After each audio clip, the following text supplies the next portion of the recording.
Book 2076, The Magic Key, the Sewing Machine. Biff was trying to sew a button onto her favorite coat, but she kept pricking her finger. Sewing by hand takes so long, she sighed. Suddenly, the magic key began to glow. The magic took them to a small, dusty workshop in Boston in 1846. Bundles of fabrics, scissors, and threads were stacked in every corner under the dim candlelight.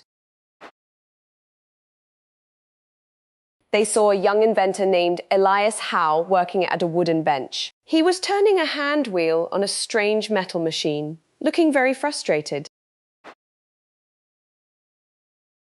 Elias sighed and looked at the children.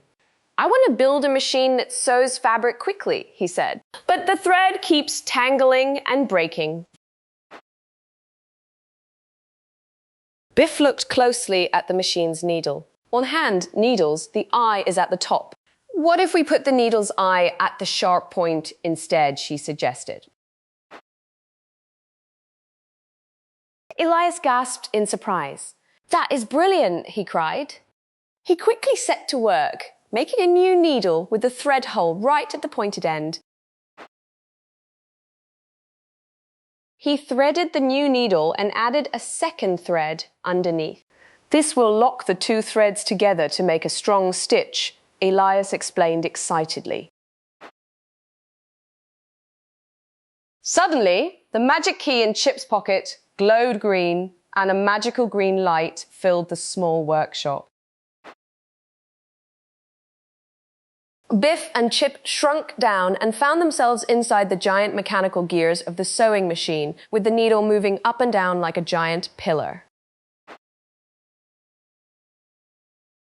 A loose thread began to wrap around a moving gear, threatening to jam the machine. Biff quickly reached out, untangled the thread, and pulled it free.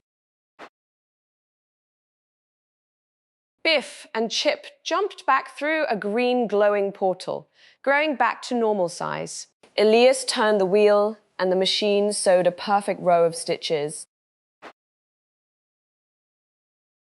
The workers in the shop cheered and clapped. Elias smiled proudly, holding up a neatly sewn piece of cloth that had taken only seconds to finish. The magic key in Chip's pocket glowed bright green, and the busy workshop with all its fabrics and gears began to fade away.